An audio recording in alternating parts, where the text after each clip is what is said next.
D'abord, d'accord, on va te laisser parler. Tu vas nous dire qu'est-ce qui t'est arrivé, qu'est-ce qui t'a poussé à penser même au suicide. Ok, merci. En fait, c'est le décès de ma fille. Oui, tu vas parler un peu fort, s'il te plaît. Le décès de ma fille. Ok. C'était mon premier enfant, une petite fille. On faisait tout ensemble, on se ressemblait beaucoup. Comme c'était mon seul enfant, je n'avais jamais fait d'enfant. Donc, en tout cas, je faisais tout avec elle, tout.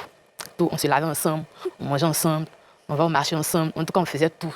On dormait ensemble, on faisait tout ensemble. Au quartier, les gens nous appelaient les jumelles.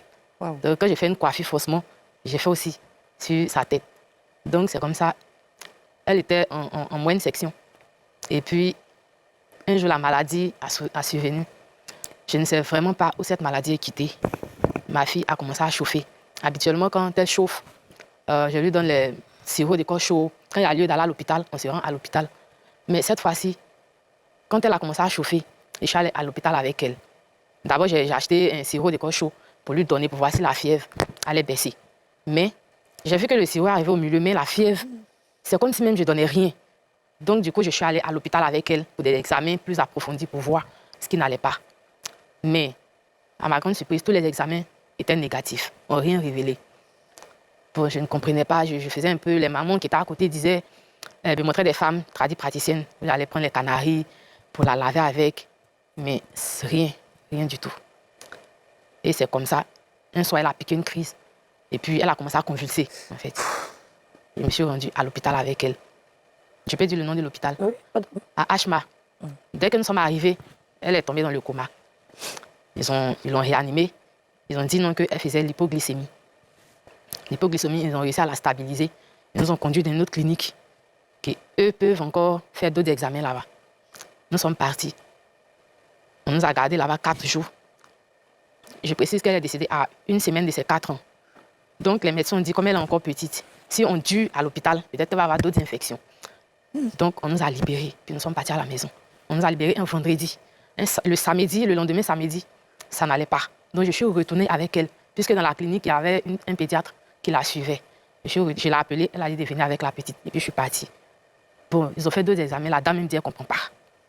Elle ne comprend pas. La fièvre qui ne descend pas là, elle ne sait pas. Donc, elle a prescrit encore d'autres médicaments. Nous sommes partis à la maison. Mais c'est le dimanche qu'elle est décédée. Ce qui a fait le truc, c'est qu'avant de décéder, elle m'appelait parce qu'elle parlait très bien. Elle m'a appelé, maman, j'ai dit oui.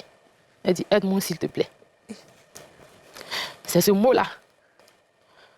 Voir son enfant, te demander de l'aide. Puis j'ai pas pu. J'ai pas pu. Et ce mot-là sonnait tout le temps. Maman, aide-moi. Elle dit, mais je ne sais pas quoi faire. Je suis ta maman.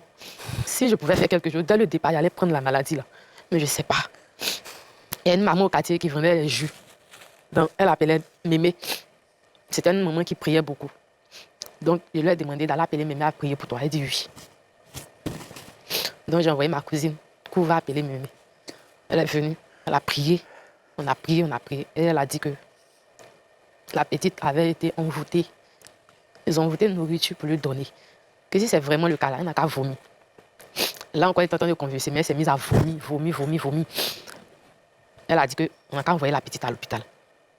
Donc, elle a proposé, puisque j'étais en pleurs, je ne pouvais même pas l'attraper. Elle a proposé de prendre la petite, la mettre au dos. Donc, en cours de route, j'ai oublié. Parce que quand c'est comme ça, les médecins demandent les médicaments qu'elle prend. Donc, j'ai oublié le sachet des médicaments. Donc, j'ai dit à la maman, je viens. J'ai couru rapidement chercher les médicaments. Donc, c'est quand j'ai donné le dos pour aller prendre les médicaments. Bon, moi, je ne connais pas. Je ne sais pas, je n'ai jamais vu que. Elle a rendu son dernier souffle. Mais la maman ne pouvait pas me dire parce qu'on n'était que 2. On a porté le taxi. Je l'appelais habituellement. Quand on défilait là, je l'appelle, je la tape, je l'appelle. Elle s'appelait Siessa. Siessa, elle ne me répond pas. Donc la maman a dit non, laisse-la, comme elle est fatiguée, elle est en train de dormir. Arrivée à l'hôpital, on va prendre soin d'elle. On va rentrer. Quand nous sommes arrivés, c'est la maman, ils ont refusé que je rentre. C'est la maman qui est rentrée avec la petite derrière les médecins. Arrivé là, elles ont dit à la maman, tu vois, elle est décédée. La maman dit oui, mais je suis avec la petite, je ne peux pas lui dire. Je ne sais pas comment elle va réagir sur la route. Donc j'étais assise. Quand je me lève, je vais rentrer, on me dit non. Laisse, on va prendre soin d'elle. Donc j'étais assise, mais je ne pouvais pas m'asseoir. Quand je me lève, les médecins me disent de me retourner. Donc, ça arrive un moment, la maman s'est levée par là, appeler, puis moi je suis rentrée. J'ai trouvé ma fille allongée Ils l'ont couvert. Donc, la maman est venue, je lui ai demandé, tu dis, ah, ils sont en train de prendre soin de l'enfant. Pourtant, il n'y a personne, ils l'ont fermé. C'est vrai que je n'arrivais même pas. Je ne pouvais pas, j'ai vu qu'ils l'ont fermé, mais je ne pouvais pas imaginer que ma fille n'allait plus se lever. J'ai demandé à la maman, tu es sûre qu'ils vont soigner, c'est ça, ils vont la prendre par là à la maison. Elle a dit oui. Il faut le laisser. Il dit, mais ils l'ont fermée, elle est là-bas. Donc elle a vu, il y a son papa, il a appelé son papa, lui, il n'était pas là. Il a appelé pour lui dire, ah voilà l'état de l'enfant. Donc lui, il a demandé permission. Il venait nous trouver à l'hôpital. Donc quand la maman l'a vu, elle lui a fait signe que l'enfant est parti. D'accord.